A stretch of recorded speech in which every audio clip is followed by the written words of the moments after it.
Wala nang maraming paligoy-ligoy pa, diretso sa punto na. Maiksi lang ang komentaryo, pero diretso sa punto. Maraming kuro-kuro, may tiwali, may totoo. Dito, sa puntong diretso tayo.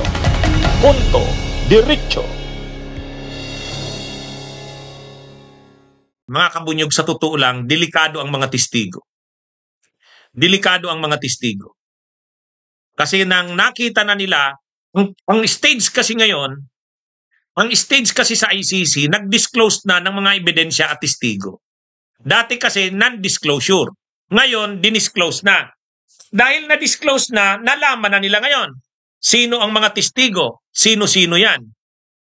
Medyo mahirap na ang kalagayan ng mga testigo, mga kabunyog. Kasi siyempre, pag ang mga testigo ay mabibigat, talagang mapipin down sila nito, gagawa at gagawa sila ng ng hakbang niyan. Kaya medyo delikado na ang kalagayan ng mga testigo ngayon. Kailangan na silang i-secure. Kaya nga 'di ba, ayaw ng prosecution na ma-release si Duterte, kasi pag na-release si Duterte interim release, makakagalaw si Duterte.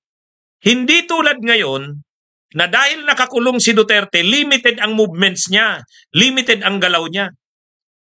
Ang pwede lang na pumasok sa kanya sa kulungan, yung pamilya niya at saka yung abogado. Kahit nga yung mga kaibigan ni Duterte, bawal. Kahit nga yung mga politiko na kaalyado ni Duterte, tulad ni Aimee, ni Bato, si Bongo, si Robin Padilla, hindi. So ibig sabihin, limitado ang movement ni Duterte doon sa ICC ngayon. Pero pag nabigyan niya ng interim release, halimbawa yung sinasabi ni Robin Padilla na dadalhin sa Pilipinas, repatriation, kahit yung sinasabi ni Cayetano, yung ngayong araw, di ba, nag-file ng resolution si Cayetano ngayon na i-grant yung interim release, kahit doon na lang daw sa embahada ng Pilipinas sa The Hague, the Netherlands, ikulong, parang house arrest. Pagka ganun ang ginawa, makakapag-communicate si Duterte sa kanyang mga galamay. Mapapagalaw niya ang kanyang galamay, makakapag-instruction siya kung anong gagawin sa mga testigo. Hindi tulad ngayon, nandun siya sa ICC, nababantayan siya doon. Napapakinggan ang kanilang mga pinag-uusapan. So hindi makapurma si Duterte doon. Pero pag na-release yan, nagkaroon ng interim release, makakagalaw yan. Ay alam na ngayon kung sino-sino ang mga testigo. Dati ang alam lang na testigo si Las Cañas, Matubato. Ay ngayon mayroon pa yatang mga iba. Mabibigat ang mga testigong lumilitaw. At dati hindi nila alam yan. Pero dahil na-disclose na ngayon, alam na nila, pwede nang gumawa ng kontrahakbang ang mga Duterte sa mga testigong ito. Kaya sa totoo lang, pumasok na ngayon sa stage na alam na ng kampo ng mga Duterte ang mga testigo. Alam na rin ang mga ebidensya. Alam na nilang mabigat ang mga testigo at ebidensyang ito. Kaya gumagawa na sila ngayon ng mga hakbang. Ang unang ginawa, yun ngang sinabi ni Sara, na yung si Rene, alias Rene, ginagamit nila para magsabi na yung mga testigo ay bayad.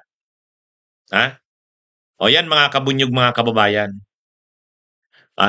So ngayon naman, ang siguradong gagawin nila Duterte dyan, ng kampo ng mga Duterte, kutin ang mga testigo. Iharas ang mga testigo. Paano yan? Bakit mangyayari yan? Alam na nila kasi ngayon ang mga testigo. Dati kasi hindi naman nila alam ang mga testigo. Bakit nalaman na nila ang mga testigo? Dinisclose na eh. Bakit kasi dinisclose na? Ay malapit na yung confirmation of charges hearing sa September 23.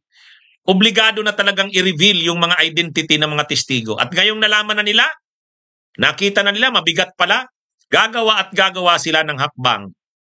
Kaya nga gusto nilang ma-interim release si Duterte. Kasi pag na-interim release si Duterte, makakapag-instruksyon na siya. Makakagalaw, makaano na yan. Kumbaga, gagawin nila ang lahat. Yan ang sigurado dyan. Ang medyo ngayon mga kabunyog, pumasok na ngayon ang kaso ni Duterte ito sa ICC sa stage na delikado na rin ang buhay ng mga testigo. At saka yung pamilya ng mga biktima, pwede na rin kutin, harasin. Kaya tama lang yung pag-oppose ng prosecution sa motion na ma-grant ng interim release si Duterte.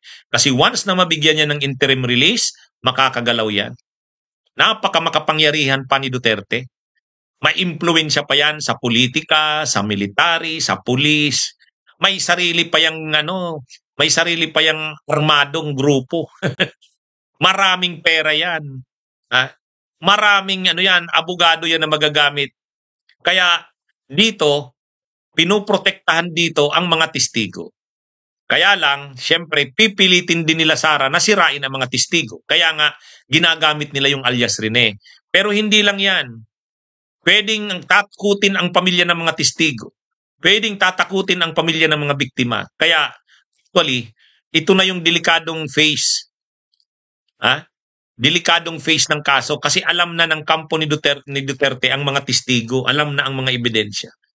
Gagawa na sila ng hakbang para i-counter, kutin, iharas ang mga testigo. Sirain ang mga ebidensya. Yan yun mga kabunyog, mga kababayan. Kaya hindi dapat mabigyan ng interim release. Ngayon pa nga lang, makita naman natin yung galamay ng Duterte. Imagine niyo yung yung si Mr. Michael Maurilio alias Rene. Tingnan nyo, napabaliktad. Anong ginamit para mapabaliktad yan? Kombinasyon yan ng pananakot at lagay at pera. Diba? Pinagalaw dyan ng pera. Ang daming pera ng Duterte. Ang daming pera ni Kibuloy. Kaya yung ngayon, yung si Rene, busog yan sa pera. Kaya nga 'di ba sabi ni Senadora Risa, naniniwala siya na itong si ay tinakot ito at binayaran. Hindi siya ang nagbayad kay Michael Murillo alias Rene, kundi ang kampo ni Kibuloy at kampo ni Duterte. Bakit nagagawa yan? Maraming pera.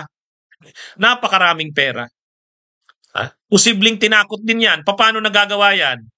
Nandyan pa rin ang galamay ng Duterte. Kahit sa politika, tingnan nyo naman. Kahit sa Senado, napakalakas pa ng impluensya ng mga Duterte. Kaya, sa totoo lang, itong mga testigong ito, kailangan ng suporta niyan. Kailangan palakasin ang loob ng mga testigo. Kasi sa ngayon, na alam na sila, kilala na sila, alam nilang gagawa na ng hakbang ang kampo ng mga Duterte para kutin sila, kutin ang pamilya nila para bumaliktad sila. Lalo pat ngayon, nakita ng mga Duterte, ni Sara, ni Atty. Kaufman, na mabigat ang mga ebidensya at testigo. Paano nila nalaman?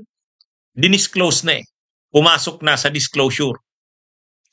Yan na yung stage ngayon ng kaso Disclosure. Nung mga nakaraang araw, wala pang disclosure. Ngayon, pumasok na sa deadline to July 4. Hanggang lang July 4 ang ibinigay. Kaya yan mga kabunyog, mga kababayan, yan po ang mga nangyayari sa ICC. Kaya makikita nyo, yung mga alyado ng Duterte tulad nila Bongo, nila Bato, Marcoleta, pati ngayon si Cayetano, talagang wino-work out nilang ma-interim release si Duterte. Bakit pinipilit nilang ma-interim release? Kung anong paraan man yan, si Padilla, ang paraan, repatriation. Si Cayetano, ang sinasuggest naman, house arrest daw doon sa Embahada ng Pilipinas sa The Hague. Bakit nila pinipilit yan? Kasi kailangang makagalaw si Duterte. Kailangang makounter niya ang mga ebidensya at testigo laban sa kanya. Magagawa niya lang yan kung mabigyan siya ng interim release. Maganda rin at ang ICC, ang DOJ na ipoprotect. Pero, syempre napakahirap protektahan kasi marami yan. Marami yan. Kaya rin talaga ito. Kaya dapat talaga rin ang gobyerno tulungan ang mga witnesses para mabigyan ng hustisya ang mga biktima. Kasi makikita nyo yung galawan dito. Matindi. Sa abogado, marami sirang perang pambayad. Kung sa pananakot, ay sanay ang mga Duterte dyan. Kung sa ng mga fake news, disinformation, ay lalong grabe ang kanilang makinarya niya. Bunyog, halikan na kasama ka. Bunyog, Kapag buklod ay may pag-asa, Luzon, Visayas, Mindanao, isa ang pananaw. Sa bagong Pilipinas ang bunyog isisigaw.